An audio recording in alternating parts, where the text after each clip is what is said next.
berkaitan dengan pentingnya kita untuk menjaga dan juga memelihara irtibat hubungan ikatan kecintaan kita dengan baginda besar Muhammad sallallahu alaihi wasallam. Disebabkan kerana kejayaan dan kebahagiaan seorang yang beriman kepada Allah Subhanahu wa taala sebagai umat baginda Muhammad sallallahu alaihi wasallam di dunia terlebih di akhirat nantinya, yaitu ianya bergantung kepada seberapa hubungan dan ikatan serta mahabbah dan cinta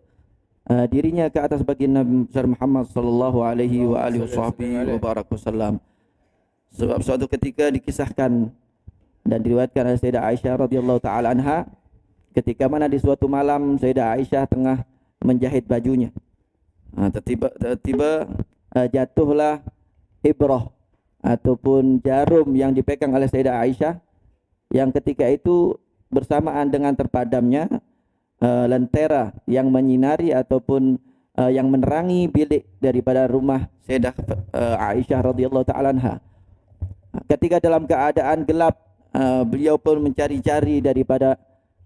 ibrah ataupun jarum tersebut yang jatuh yang tidak dijumpainya. Tiba-tiba datang baginda Muhammad sallallahu alaihi wasallam, membuka pintu rumah ataupun bilik Sayyidah Aisyah radhiyallahu taala anha. Ketika muncul wajah terang benderang dan sinar yang terang benderang daripada wajah mulia baginda Muhammad sallallahu alaihi wasallam, Sayyidah Aisyah dapat nampak dan juga dapat mengambil, menjumpai dan menemukan ibrah ataupun jarum yang jatuh dan dicari-carinya ketika itu. Masya Allah, melihat cahaya yang terang yang bersinar dari wajah baginda Muhammad sallallahu alaihi wasallam yang memenuhi ruangan rumah ataupun bilik Sayyidah Aisyah ketika itu, Sayyidah Aisyah pun terkagum dan mengatakan, begitu indahnya wajahmu wahai Rasulullah, begitu terangnya sinar wajahmu wahai Rasulullah. Maka baginda Muhammad sallallahu alaihi wasallam mengatakan, wailun liman la yarani yaumal qiyamah. Wahai Aisyah, ketahuilah, celakalah bagi seseorang yang di hari kiamat nantinya tidak dapat menjumpai ataupun mengenali wajah yang terang benderang ini di hari kiamat. Bermakna setiap umat baginda Muhammad sallallahu alaihi wasallam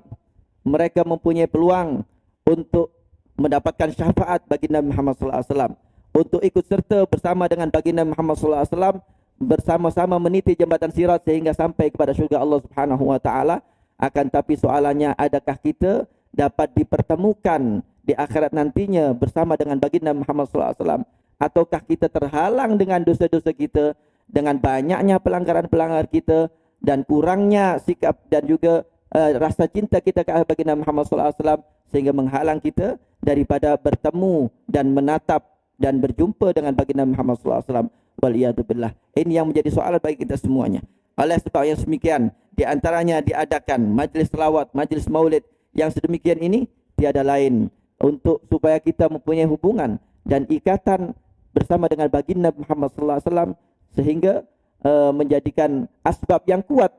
akan kita mendapatkan syafaat dan pertolongan daripada baginda Muhammad sallallahu alaihi wasallam di dunia atas segala permasalahan-permasalahan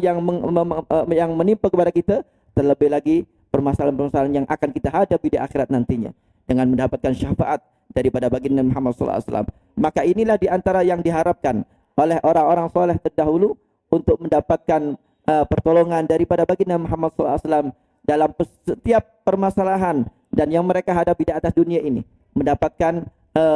kemudahan-kemudahan dari Allah Subhanahu wa taala berkat hubungan mereka dengan baginda Muhammad sallallahu alaihi wasallam. Dimudahkan ketika mana ruh akan melepasi jasad ini ketika di dalam nazak untuk mengucapkan kalimat la ilaha illallah Muhammadur Rasulullah dengan dituntun dan dihadiri ketika itu oleh baginda Muhammad sallallahu alaihi wasallam. Dan di alam barzakh pun ianya mendapatkan